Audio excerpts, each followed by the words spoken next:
সুপ্রিয় দর্শক, এই প্রখর রৌদ্রের মাঝেও ৬৫ বছর বয়সে এসেও মোহাম্মদ ওয়াজেদ আলী চাচা ছাড়তে পারেনি তার এই কৃষি জীবনকে। এই কৃষিকে শুধু টাকার জন্য নয়, এই কৃষির যে ফলনটা আসে সেই ফলনটা তাদের ভালোবাসার প্রতীক। এই ফলটা হাতে নিলেই তাদের স্বস্তি, এই ফলটা হাতে পেলেই ভুলে যায় এই রৌদ্রে ঝরা সমস্ত ঘামের কথা। আসসালামু আলাইকুম। ওয়ালাইকুম সালাম। চাচা কেমন আছেন? ভালো আছি ইনশাআল্লাহ। কি কাজ করেন? এই কলা তুলতাছি। দেখি করলা কেমন, দেখেন করলা চেহারা তো অনেক সুন্দর হয়েছে। ইনশাআল্লাহ কইলা যাতেও ভালো আছে, হ্যাঁ, কিন্তু যে ফলনে কম। ফলনে কম। হ্যাঁ, ফলন একবারেই নাই। তা কতটুকু জমি লাগাইছে? হয়তো এই তো 30 শতাংশ আর কি, 30 শতাংশ অনুমানিক। জমি।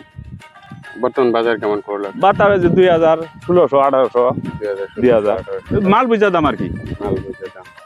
তাতে এবার আপনি কি কি সবজি চাষ করলেন? এবার সবজি আছে, পটল করছিলাম, পটল একবারে মার, পটল নাই। ঝিঙ্গা আছে, ঝিঙ্গার ফলন মোটামুটি ভালোই আছে, দামও ভালোই আছে। ঝিঙ্গার ফলন হ্যাঁ, মোটামুটি ভালোই আছে ইনশাল্লাহ।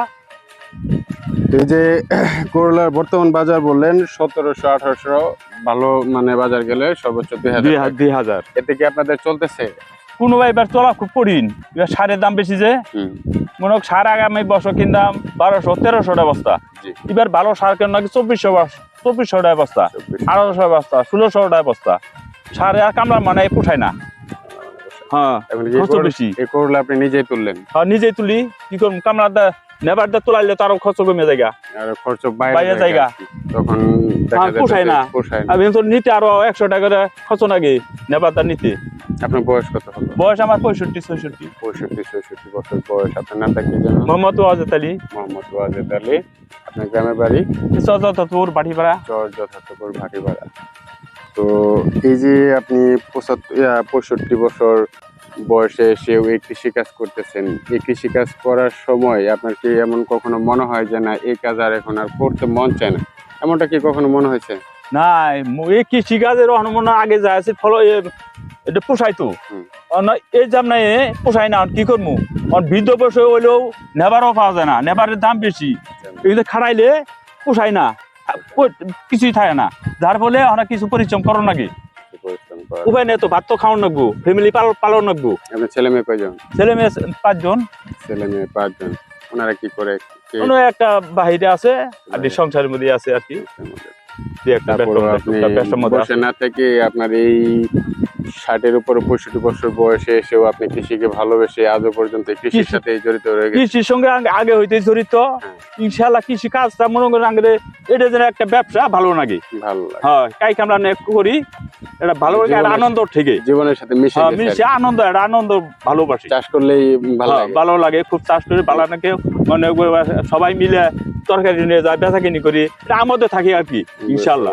মানে এই ফলনটা আপনার কাছে শুধু টাকা নয়, এই ফলনটা আপনার একটা ভালোবাসা বেশি, অতিরিক্ত ভালোবাসি আমরা এই ফলটা রাখি, এই ফসলটাকে অতিরিক্ত ভালোবাসি। এমনও সময় কাটে এই চাষাবাদ করতে এসে একটা সময় দেখা যায় বৃষ্টিতে ভিজতে হয়, আবার পরবর্তীতে এই বৃষ্টি ভেজা শরীর রোদ্রে শুকিয়ে যায়। বৃষ্টিতে ভিজে রোদ্রে শুকিয়ে ঘাম জড়িয়ে তবেই আসে এই ফল, আর এই ফলনের আশায় থাকে প্রতিটি কৃষক। আর সেই কৃষক যখন ন্যায্য বাজার মূল্য না পায় তখন মনটা ভেঙে পড়ে, কিন্তু মন ভেঙে পড়লেও তাদের এই ভালোবাসা কখনো ফুরায় না। আজকে যদি তাদের এই ফসলের প্রতি ভালোবাসা কমে যেত তাহলে হয়তো আপনি আমি এই ফসল আমাদের সংসারে যোগ করতে পারতাম না।